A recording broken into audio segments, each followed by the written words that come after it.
فأنا ناصح لإخواني بالصدع بالحق تبيض وجوههم. السكوت في مسألة الحزبية يضرها، فاصدع بما تؤمر وأعرض عن المشركين. سلامي على دماج ورجالها والشيخ يحيى ودار العلم يا سعد بانيها. Bismillahirrahmanirrahim. Waalaikumsalam warahmatullahi wabarakatuh.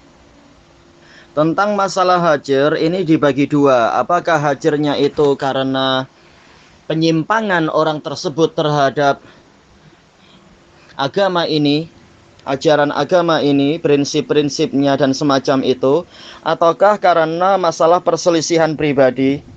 Adapun jika terkait dengan perselisihan pribadi, maka yang sangat dianjurkan adalah untuk orang yang lain adalah untuk mendamaikan. Dan yang namanya perdamaian, cara perdamaian itu bukan maksudnya adalah orang yang satu disuruh bungkam, orang yang lain juga disuruh diam, bukan.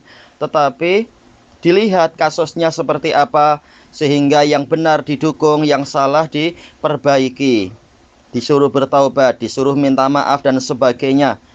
Telah dijelaskan oleh Al-Imam Ibnul Qayyim rahimahullah dalam I'lamul Muwaqqi'in bahwasanya yang namanya islah itu adalah bukan menyuruh orang yang terdolimi itu diam, tetapi dia diberi kesempatan untuk meminta keadilan, diberi kesempatan untuk menuntut apa yang menjadi hak dia. Sementara orang yang zalim, maka ditunjukkan ini kezalimanmu demikian, demikian, dan demikian.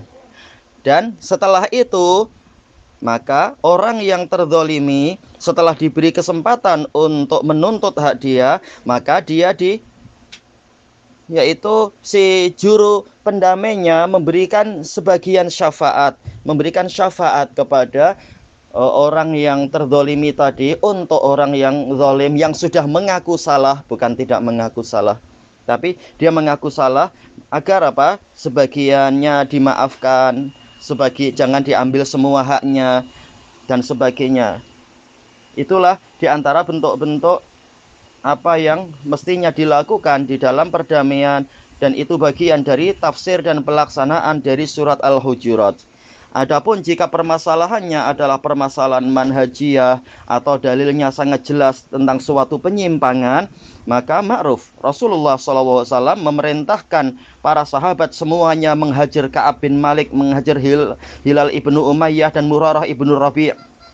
Padahal mereka adalah para pahlawan Islam yang jasanya sangat besar, jauh lebih besar daripada jasa orang-orang zaman sekarang. Itu saja Rasulullah SAW tidak melihat kepada jasanya, tetapi melihat kepada penyimpangan yang jelas setelah, yaitu kesalahan yang jelas setelah orangnya tahu itu adalah suatu kesalahan. Kalau orangnya tidak tahu, namanya tidak tahu bagaimana akan dihajar. Dia belum tahu, tapi ini dia tahu bahwasanya itu adalah kekeliruan. Dan padahal case-nya apa itu? Perkaranya adalah mereka bertiga sengaja tanpa memiliki udzur syar'i meninggalkan perang, yaitu tidak ikut perang pada waktu diperintahkan. Ini maksiat besar. Bagaimana lagi apabila itu adalah suatu kebid'ahan yang telah ditunjukkan dalil-dalil tentang bahwasanya itu adalah kebid'ahan, menyelisihi kaidah ini dan itu dan sebagainya. Rasulullah SAW memerintahkan untuk, jadi bukan hanya Nabi yang menghajar, bahkan memerintahkan semua sahabat menghajar dia. Jadi lihat permasalahannya.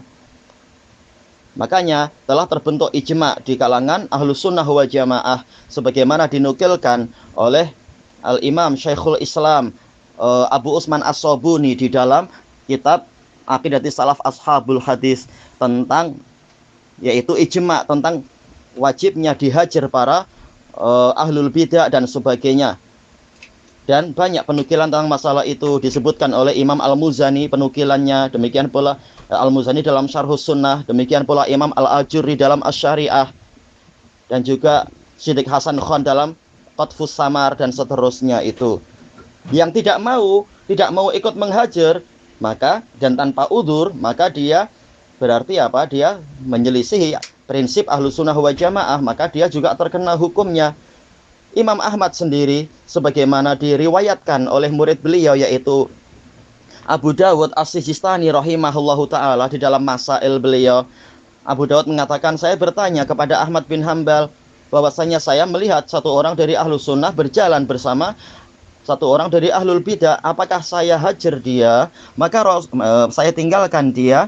Maka Imam Ahmad mengatakan, jangan. Kenapa engkau tidak memberitahu dia dulu bahwasanya orang yang berjalan bersamanya adalah Ahlul Bidah? Apabila engkau nasihati dia lalu dia meninggalkan Ahlul Bidah tersebut, maka itulah yang kita inginkan. Tapi setelah nasihat, apabila dia justru tetap tidak mau meninggalkan Ahlul Bidah tadi, maka gabungkan dia kepada orang tadi. Karena Ibnu Mas'ud mengatakan, al-mar'u bi khadanih, seseorang itu sesuai dengan teman dekatnya. Tayyib. Inilah jawaban Imam Ahmad dengan menukilkan ucapan dari Ibnu Mas'ud radhiyallahu anhu. Tayyib. Jadi bukan ini urusan dia, saya tak mau ikut campur. Lihat, ini urusan pribadi ataukah ini urusan yang terkait dengan haknya Allah Ta'ala dan Rasulnya untuk ditaati, untuk jalannya tidak diselisihi. Jadi lihat permasalahannya, lihat kasusnya itu. Tayyib. Wallahu a'lam bishawab, walhamdulillahi rabbil alamin.